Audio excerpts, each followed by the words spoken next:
So the Ohio American Academy of Pediatrics chapter partnered with Bowling Green State University Democracy and Public Policy Research Network and conducted a poll from October 2nd to October 14, 2025, where this group polled 800 statewide voters on a range of topics. One of the most important, of course, is what we're here talking about today, which is immunizations. The margin of error for this poll was plus positive and negative 4.5 percentage points. And importantly, the sample was weighted to reflect a plus 10 margin for Trump in the 2024 presidential race. So what that means is after the data collection, respondents were basically weighted so that the partisan or ideological composition of the sample aligned with plus 10 Trump statewide electorate. So Republican voters had greater influence on the final estimates for this poll. Next slide, please. The crux of this poll was this message, and that is most Ohioans support childhood vaccines and trust their doctors, but confusion driven by mixed messaging continues to shape public opinion.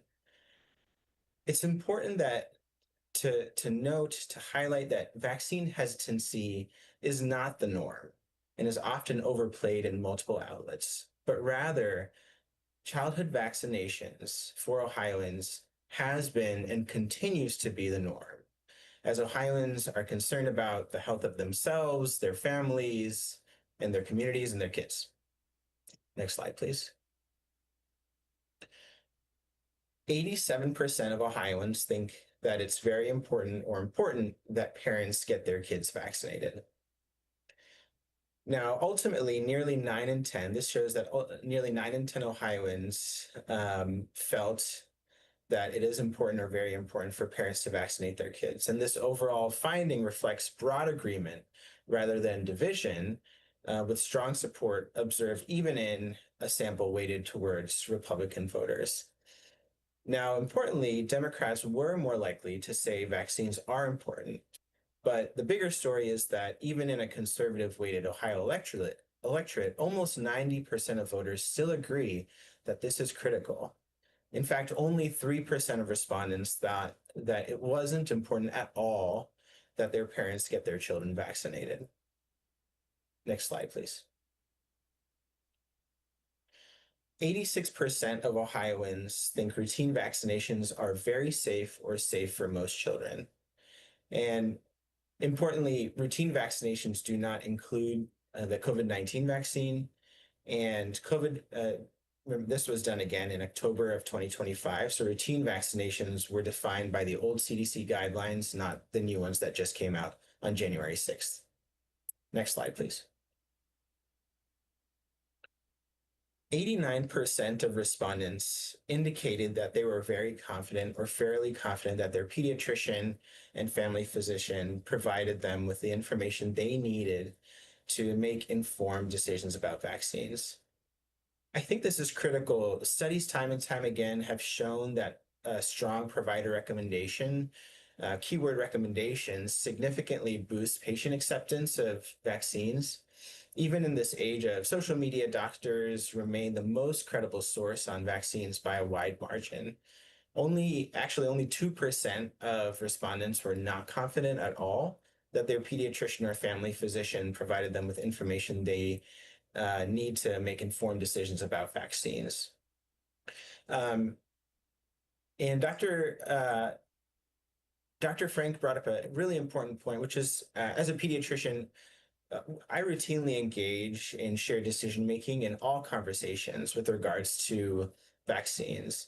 And I think that's at the center of this statistic. That's not something new. That is something we always do. We always use what is evidence-based and what is safe, and use that in conjunction with shared decision making with the family to make sure that they are doing what's best for their child and their family and their community. Next slide, please. 75% of Ohioans believe that parents should be required to have their children vaccinated against preventable diseases. The keyword here is required, as required for attendance in daycares and or schools. This is important because a clear majority of Ohioans support vaccine requirements, which are policies that function similar to existing school entry and childcare health standards, again, designed to protect children and communities from preventable diseases. Even amid ongoing public debates about vaccine requirements, still 75% of Ohioans support these policies. Again, underscoring a broad recognition of vaccination as a shared responsibility for preventing diseases for not only individuals, but also for communities and neighborhoods. And with that, I believe I'll pass it to All right, Dr. I Fleck. will relay this. Hi, everybody. I'm Doug Fleck. I'm a pediatrician in Ashtabula County. I practice in a hospital-based practice out here. I'm in Northeast Ohio, where we know lots of snow, lots of cold. It's been a great Cleveland winter day. Of the 75% that he talked about where parents should be required to have their children vaccinated, 88% of those parents said a major reason they support routine childhood vaccinations is because they think routine child vaccines are effective in protecting most kids. If you get into that and we start looking at ages, it's interesting to see that 94% of people over the age of 45 believe this to be true. 82% said routine childhood vaccinations have been proven safe because they are well tested. Let's do next slide. The 75% who believed parents, so of that 75% we've been talking about, 78% said a major reason is because they believe childhood vaccines have been proven safe because they've been around for decades. It's in, what I would say in regards to this is it's interesting that 84% of those people over the age of 45 found this to be true compared to only 69% of aged 18 to 44. So there is a little bit of an age difference there. 85% said a major reason they support routine vaccine requirements is because they think childhood diseases like measles will come back if routine childhood vaccines are no longer required. Everyone seems concerned about measles coming back, and we're seeing this more, and you guys are covering this more, as far as news. We had an outbreak here in Ashtabula County last year that raised alarms for a lot of the residents, and we're seeing that as well with measles outbreaks throughout the country, including Ohio. This includes 82% of Republicans and both individuals with a four-year degree, 84%, and individuals without, and that's 85%. So everybody is in agreement that they're concerned about the possible resurgence of these vaccine preventable diseases. Next slide. 43% of respondents felt confident or very confident in the safety of the COVID-19 vaccine, whereas 83% felt confident or very confident in the MMR vaccine and 85% in the polio vaccine. What we would say in regards to this, it really just highlights that political divide, and we've talked a little bit about this. Only 7% of Republicans are confident in the safety of COVID-19 vaccine, whereas 49% of Democrats are confident.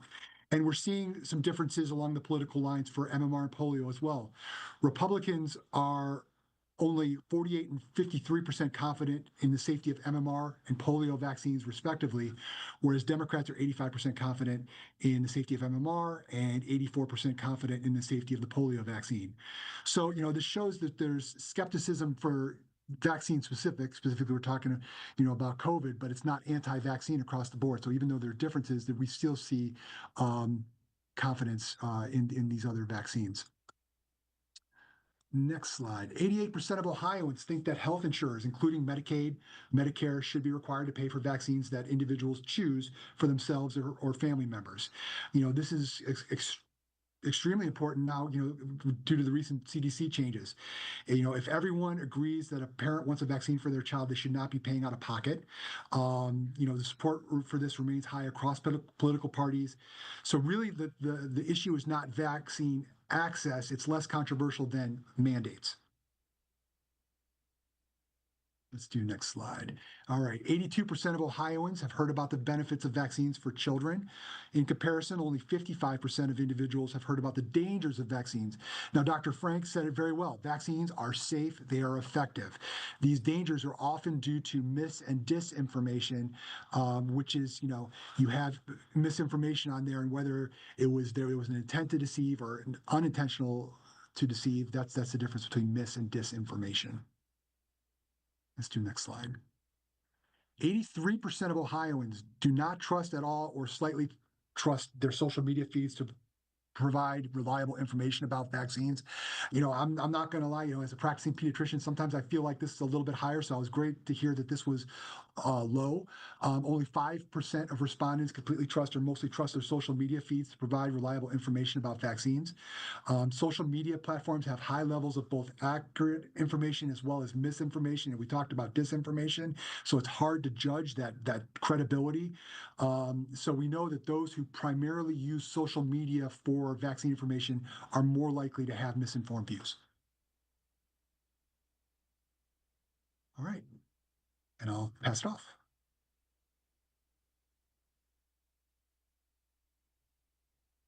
Melissa, do you know who's next on our panel here? I think how she has it arranged is that we're going to go to our panelists and just sort of open it up for their comments and questions. I know, for example, Danny Hurley had some great concepts that he wanted to discuss from a political standpoint. And then maybe we can just go through the panelists and give them all a moment to sort of add their thoughts on the polling data or anything else they want to go through. So I'll throw it to Danny first to start, and I'm going to work backwards just to give everyone a fair warning. Well, thank you, Melissa. Hi, everyone. Again, Danny Hurley with BT Strategies Group. I have had the privilege of lobbying for the Ohio chapter of the American Academy of Pediatrics for 14 years now. Also do work with several other healthcare groups as well as the Ohio News Media Association. So greatly appreciate what you all do that are participating in this today. I'm not a public health expert. I know a fair amount about just how we've structured our vaccine policy over the years, and have certainly worked on a number of bills, both good and bad, for vaccine policy. One thing I wanted to point out, though, is I was actually looking at on the Ohio Department of Health's website our vaccine rates, our actual vaccine rates in the state of Ohio. And when you look at polling, we always view polling and accuracy of polling through the lens of, well, how close was it to, say, the presidential election or the governor's race? That's really the metric by which we measure political polling. Interestingly, if you look at our vaccine rates, they align really nicely with these poll results. For example, 87% of respondents think vaccines are important or very important. Our vaccine rates in Ohio are in the upper 80s and lower 90s. I just found that to be really fascinating. So I think that offers some additional validity on the polling data that AAP has produced, is it really shows, in our vaccine rates. I think the other point I would just make, we have mandated or required in the state of Ohio vaccines for decades. I'm 41 years old. I have two small children. They're getting the same vaccines that I received as a child. And when you look at these rates and you look at just the history of vaccines and all that we've been through in Ohio, I think Dr. Frank made the point. This is not as controversial as we might think it is. Our vaccine rates, I'm looking at, MMR vaccine, is over 90%. That's our rate in Ohio. That's pretty popular. And then, of course, we know that there are, and folks can get into this, that there are some, potential gaps in our data just from how we collect vaccine information in the state of Ohio. So that rate's very likely to be higher than 90%. So I just, I know that politically this attracts a lot of attention and debate, but I think when you really look at the numbers, that this is not something that is controversial. The vast majority of parents in Ohio believe in vaccines. They understand the importance of keeping their kids healthy. And yeah, we've got a lot of really smart folks on the call who can get into more. So thank you, Melissa. Mm-hmm. I'm going to throw it to Health Commissioner Mazzola to add any thoughts he might have to share with the group. Thank you, Melissa. Good afternoon, everyone. It's great to be with all of you. Again, my name is Joe Mazzola. I'm the Health Commissioner at Franklin County Public Health. Appreciate the opportunity to join all of you, and really excited about being able to be a part of something that we typically have not been a part of as far as our work in public health. So just a few comments I wanted to kind of share for some additional perspective. So Franklin County Public Health is a member of the Central Ohio Immunization Coalition. And of course, our goal there is to continue to improve immunization rates across Franklin County and Central Ohio. And we do that through collaboration from public health, our healthcare partners, Medicaid managed care organizations, the private sector. And so that's the kind of model that we typically, work in terms of that collective impact, so that we can speak with one voice and we can really make sure that we're connecting with our community. But as we went through our work, one of the opportunities that we recognized was, we need to understand, where does the general public see some of these public health topics. And for vaccinations, that was really something that was missing. As we've sort of referenced on this call, we know that there's a lot of discussion around vaccines recently. We know that there's a lot of people providing opinions and thoughts about vaccinations. And so, we just recognized that, we needed to have a clear picture and understanding of where do our residents fall on vaccines, and how and what are those attitudes. And it's so reassuring to see that, our state really believes in the efficacy of vaccines, the safety of vaccines, and the importance of vaccines. And so, for us, it's all about trust and making sure that our families and our communities can trust the information that we're providing. And so, for us now to be able to understand kind of, where some of those opportunities are to improve trust, to improve information sharing, and to continue to raise that level of confidence in vaccines, that's something we're going to continue to work on. But now we have really good insight as a state. And so I really want to thank the American Academy of Pediatrics and the Ohio chapter for leading this effort for us. It's going to be extremely helpful for us, not just locally, but statewide. And I just want to maybe end by saying, we want our families to feel confident in the decisions that they're making. And I really love the point around clinical decision making, shared clinical decision making. That's so important. It's not a new concept. And it's really incumbent upon us as a public health system to make sure that our families and our communities have the best information, the most reliable information, to make those good decisions for the health of their family and ultimately for the health of our community. We've seen the resurgence of some vaccine preventable diseases here, and we're very concerned about that. And so we want to get ahead of this. We want to continue to meet people where they are. We want to continue to be that trusted partner to provide information and guidance to our healthcare partners, to our other public health system partners. And so this is just one more piece of information that will help us do that. So Melissa, thank you again for including me and including public health in this discussion, and happy to answer any questions. Dr. Geyer, do you want to weigh in with any of your thoughts on this from a pharmacist perspective? Yeah, so my perspective is a little bit different, probably just because the way I interact with people, having worked in the retail perspective and also with long-term care nursing homes. I will say that vaccines are definitely a product of their own success, because people don't see these diseases, so they don't think they're around. They don't necessarily recognize them. They don't know somebody who had measles. But if you talk to older folks, they do remember that. They do remember how bad it can be. Same with COVID. I had some neighbors who were dead set against it till they caught COVID. Now they want to get the vaccine, and I personally vaccinated them. And so I think that's one of the things we got to remember with some of these vaccines is the detriment or the negative reaction that we are seeing in those smaller percentages is because people don't know necessarily what it was like previously, or what it was like when these were more prevalent and 1 in 5 little kids were having awful diseases or dying from them. And I think that that's one thing we have to keep in mind. The other part is when we're talking with people, you got to connect with people. You got to make sure the messenger matters. I did a program with some of the inner city churches in Cleveland, and me staying out there in a white coat couldn't have gotten more than one vaccine all day. But having those church leaders who were bought in, and with some programs that we had, some incentives, they got hundreds of people to show up on like the same day because they were from their community, they trusted them, they looked like them, they knew what they were, growing up in the scenarios they were with. They could really talk to them about the effect of, hey, we want to take care of you. This isn't me coming to you as a provider. This is me coming to you as a religious leader, or as a friend, or as a neighbor who really cares. And I think that's one thing that does get lost in this is when we can sit here with our white coats all day and preach about how great they are, but we need those people in the community that we can rely on too, to drive that message home, to get people vaccinated, to build that trust from all angles, because they do care about people and they want to see people healthy and thrive too. So I think that's one thing that from the community side, we have to remember. Thank you so much. And speaking of unique perspectives, I know, Dr. King, you also, your background certainly, not, in the schools in general, and with the Association of School Nurses. I would love to hear your thoughts on all of this as well. So thank you, Melissa. Kate King here, and I'm currently the Executive Director of the Ohio Association of School Nurses. But I am recently retired from 24 years of school nursing in Columbus City schools. And schools and school nursing and healthcare for children is a passion of mine and our organization.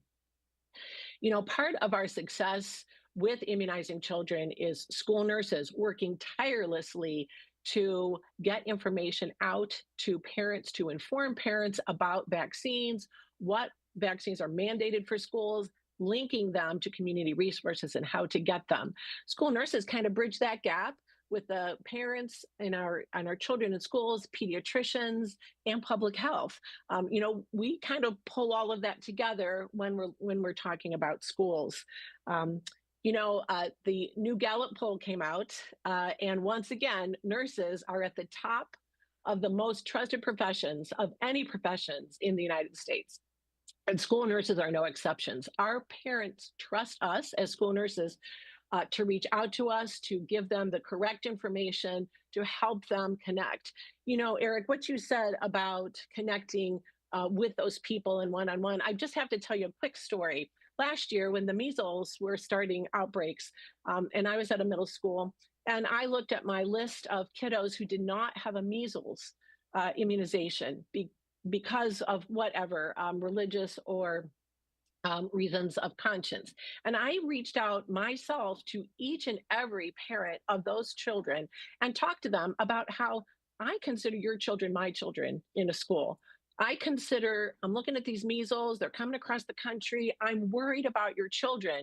Explained very shortly what happens when people get measles, and then moved on to talk about what could I do to help change your mind about immunizing your child.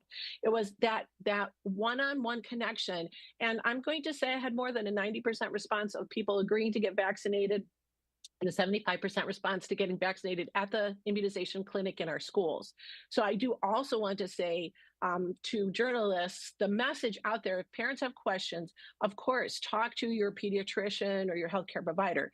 But another way is to reach out to your school nurse. We are experts in healthcare and in immunizations. We believe in vaccinations. We see how they work. And it's just really a wonderful thing to look at all of us here together on the call, that if we all work in collaboration, we can make sure that parents are making informed decisions, clinical decisions about the healthcare for their own children. Thank you. Thank you. And Dr. Fleck, I know you added some commentary in where with your slides, but if there's anything else that you'd like to add, from your experience, please. The things you've heard today is people trust their pediatric provider, and they need to, especially amidst all the misinformation, disinformation, social media, different recommendations. Dr. Frank also said it, and Dr. Ashlock also said it. This is not something new. Shared clinical decision-making, having that discussion between the parent, the patient, the provider, just talking through things. Where things are going to change with a lot of the changing environment, whether it be social media, whether it be differing guidance from above, is there may be more confusion. So we may be having these conversations more often than what we had before, but we've always been having these conversations, and we will continue to have these conversations moving forward. And the biggest thing, they're safe, they're effective, and currently they're still covered. We hope that will continue, but they are still covered as far as vaccines. Thank you. And Dr. Ashok? I'll just briefly echo 2 points. One is Dr. King's and one is Dr. Geyer's. The messenger definitely matters. I think it is important to think about the communities and individuals that don't have consistent access to primary care and are getting messaging from different venues. One of the biggest is schools, as Dr. King mentioned. So making sure that the confusion is alleviated by bringing us all together with messaging that is consistent. The second point is the confusion that Dr. Fleck talked about. And I think the confusion comes from this idea that people are equating shared decision making with no obvious standard of care when there's clearly an obvious standard of care here. When physicians have used shared decision making, it is when a physician and a patient sees more than one reasonable option when there's no obvious standard of care. It is never to supplant existing scientific evidence, which is the case for vaccines. There's no question that vaccines such as the hepatitis vaccine has equivocal data on its benefits. It is solidified with decades of evidence. So I think that is where the confusion is coming from. And Dr. Frank, anything else to add?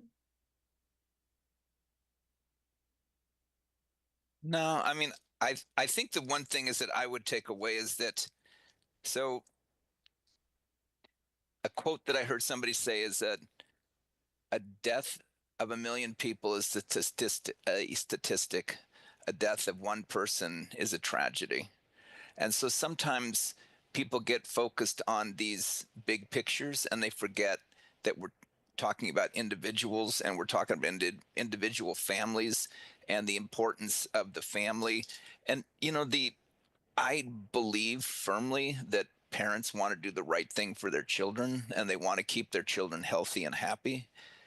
And when they make the decisions against vaccines, I think it's because they've been overwhelmed. They just don't understand. And I think it's one of the things, like Eric was saying, as far as that, he said something that I say a lot, is that vaccines have been so good that in some respects they're their own worst enemies, because people don't understand how good they've been and how important they are and what diseases they've prevented.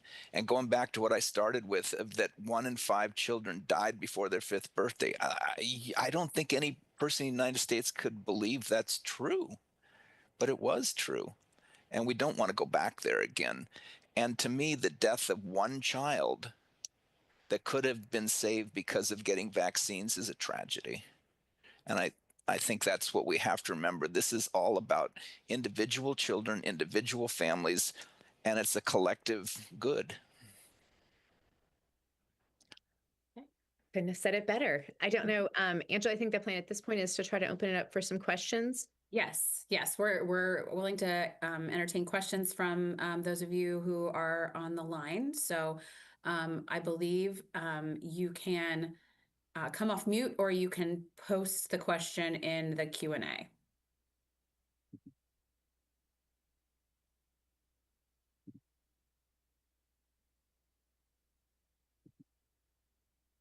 We were so clear for everybody that they have no questions at all.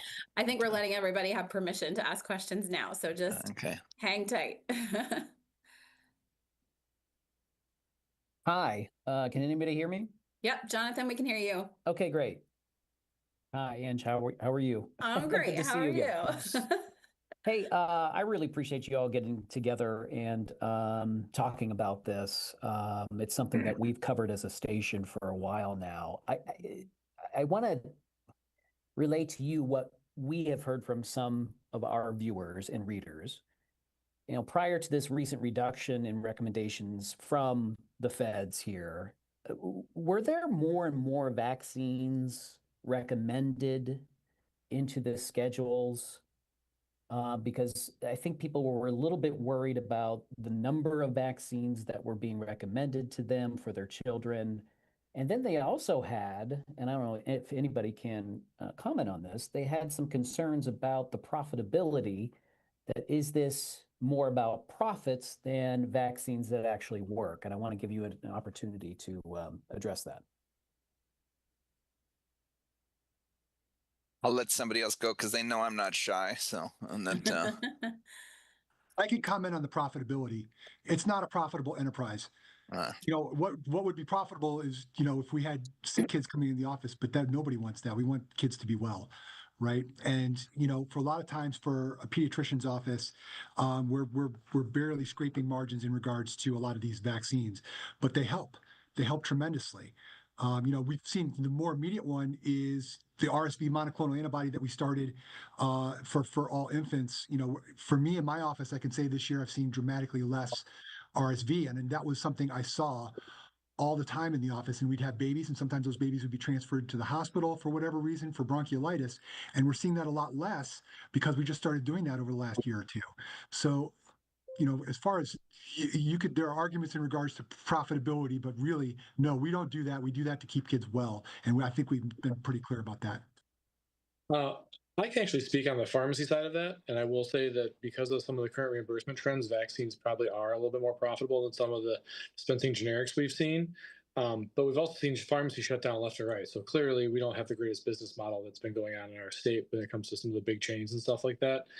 But that being said, the pharmacists who vaccinate do it because we care. It just adds more stress to our day. We don't always want to come up behind that counter and make more work, but we do it because we care. And we want to protect our communities, and especially during the long-term care community. If you've ever worked in that setting, you will see even the flu go rampant around one whole building in a matter of days. And we want to try to keep people healthy. So while there is a little bit of profitability, it's not like to the moon or anything. It's pretty minimal. And this is Danny Hurley. If I can just add on the actual requirements, and we'll have some follow-up that'll provide more detail on this, Jonathan. But okay, as it relates to what is required in the state of Ohio, we have our vaccine requirements are spelled out in the Ohio Revised Code. We actually organize them by disease, not by vaccine. And I can just tell you, we have not added a new disease or requirement since 2014. We added meningitis. Prior to that, it was varicella in 2006, which is chickenpox. Prior to that, I mean, most of the vaccines or diseases we require you to be vaccinated against to go to schools or child care centers in Ohio have existed for decades. So in terms of volume of what's being required in Ohio, I mean, it's simply we've not added more vaccines in recent years. I mean, really, in the past 25 years, we've added 2. Now, that doesn't necessarily align with what's been recommended, and I would note that even under the Trump administration's vaccine recommendations that came out earlier this month, they are recommending more vaccines than we require in Ohio. So, most states, that's the posture they have. But we'll have more info on that as a follow-up. Great. I appreciate you guys answering that question. I have others, but I'll let other media reps jump in. So just real quick, just to follow up on what Dr. Fleck was saying, as far as that, if you go back even a couple more years before that and talking about rotavirus, and so when I was a resident, which was before electric lights and that, but that every winter the hospital beds were full of children that had dehydration from rotavirus and children that had respiratory distress from RSV. The hospital beds are really kind of empty during the winter now, which is good. I mean, that's a good thing. But they're emptier because of the vaccines, that they prevented the children from getting these infections. And one of the reasons that I really am a big vaccine proponent and advocate of vaccines is that I'm a very strong believer it's much better to keep somebody healthy than to try to treat somebody when they're sick. Obviously, as part of our job as a physician is that when somebody does get sick is to be able to treat them and hopefully get them back to being healthy. But it's so much better if we can make it so they never get sick in the first place. And that's what vaccines do. The life of children is better. The life of families is better. They're actually one of the most cost-effective interventions that we have in medicine because of how much pain and suffering and hospitalizations and that they prevent. William, did you have a question? Yeah, hi. Thank you. Hi. Yes. Yeah, I'm Bill Ballesteri, a pediatric hepatologist at Cincinnati Children's. And I want to comment on the elephant in the room, and that's hepatitis B vaccination, because I am certainly seeing the downstream effect of unimmunized children who now have a chronic infection called hepatitis B. We have no treatment, and this is a devastating infection. Now, granted, many of these are international adoptees, but clearly hepatitis B is in our neighboring states in very high forms.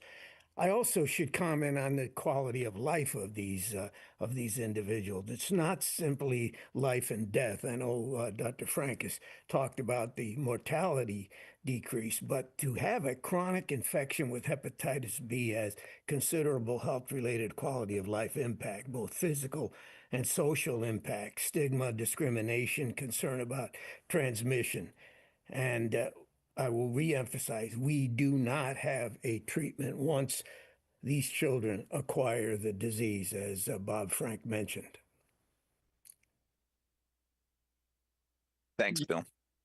Can I just comment? I think that's one thing that people forget about this, and I'm going to venture into the little bit of realm of politics on this. I'm a Republican myself, and I think the vaccines are one of the most pro-life things you can do to keep people alive and healthy. Just flat out, I think that kind of gets lost in some of the weeds with this.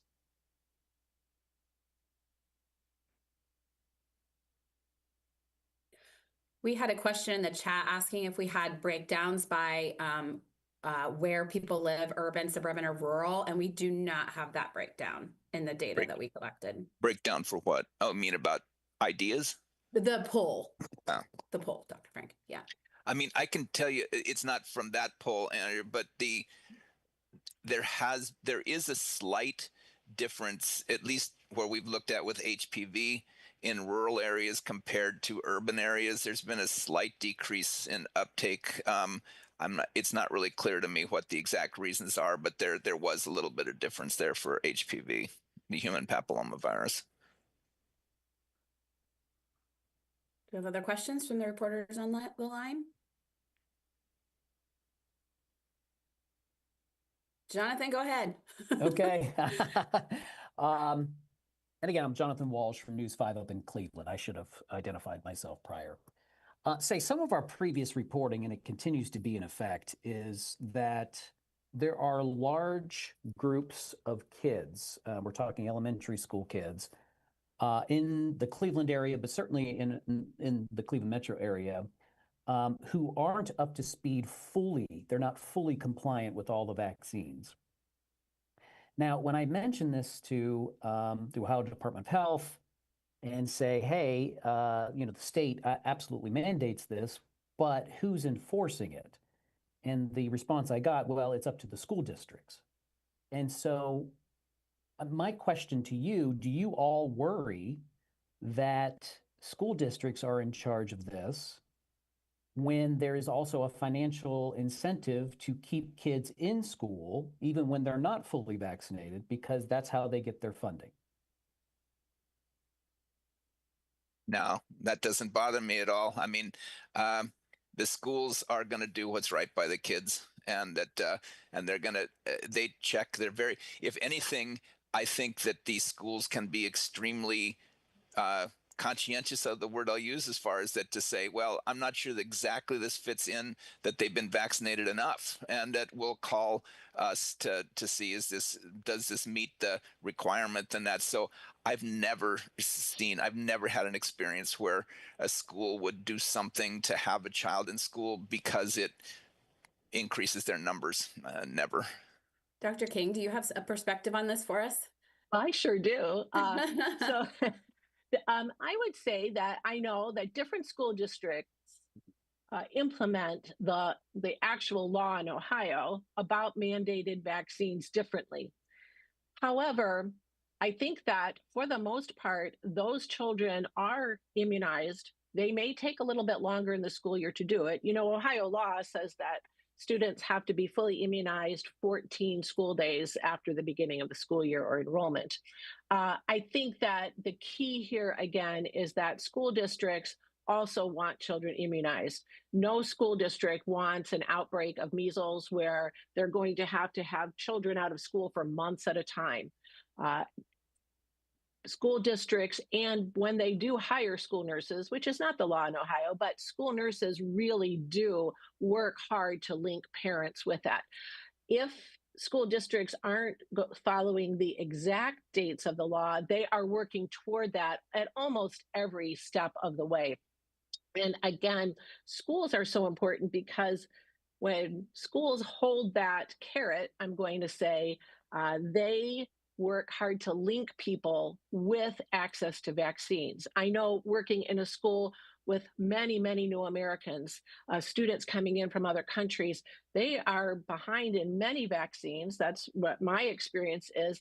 And so my job as a school nurse and as a representative of school districts is to link them with that access, to provide school-based vaccines so parents don't have to miss work, so that vaccines are readily available without any cost to parents, even taking off work to go get them. So I don't worry about that either, in that we're really looking for money to put kids in seats. Absolutely not. It is really, again, schools looking at what is the best for children, because healthy children are better learners. And Jonathan, I will say I have a 6-year-old and a 3-year-old, so this is obviously something that's very close to my heart with keeping them protected in schools.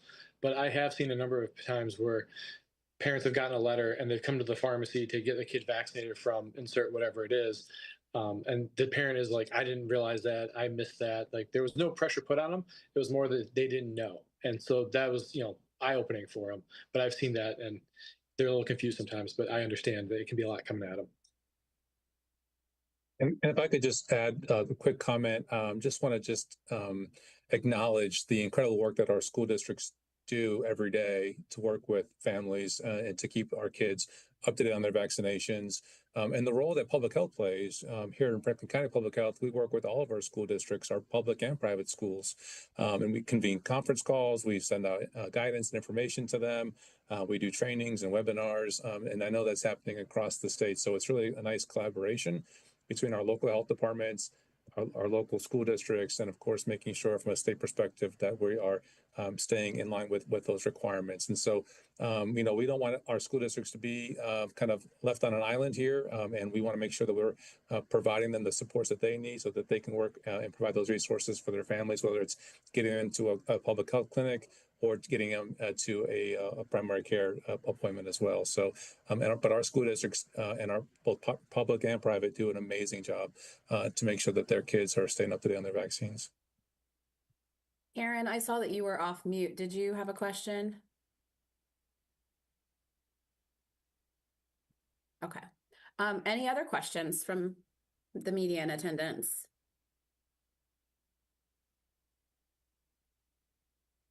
Well, we want to thank you for your time today. We are going to be sending you a recording of this. We will also share with you the slides that were presented. And those will be coming from, I believe they're going to be coming from Jill Buterbaugh from my office. So jill@cryocommunications.com. So if you be looking for that, it would have come from the same place that the invitation to attend today's event came from. Melissa, do you have any closing remarks to close us up today?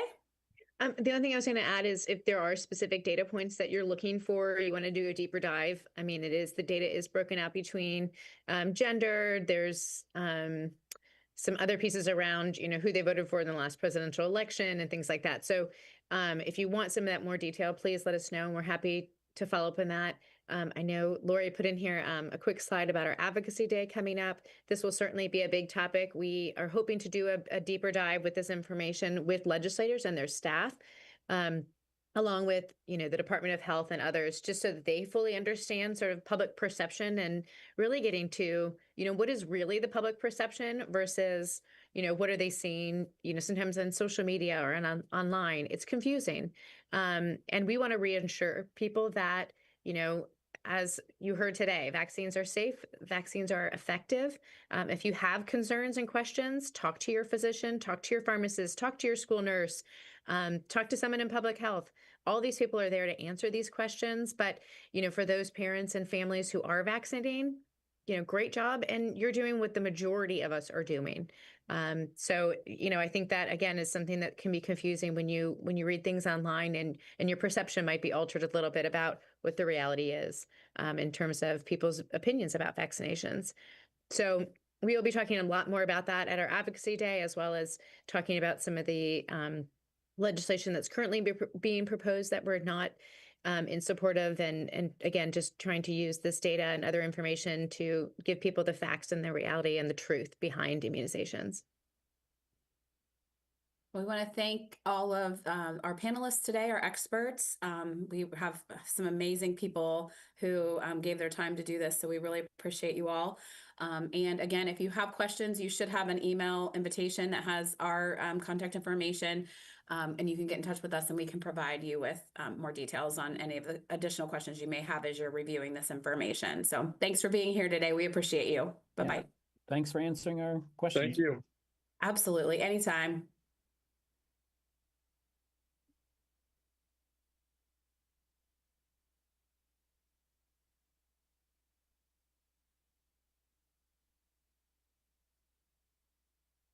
Recording stopped. I think we're good to go. Thank you, guys. Absolutely. Thank you. I will go ahead and end the webinar. Thanks. Thanks for the Thank you, Liz. opportunity. Yes, thank you very Great. much. Thanks. Bye.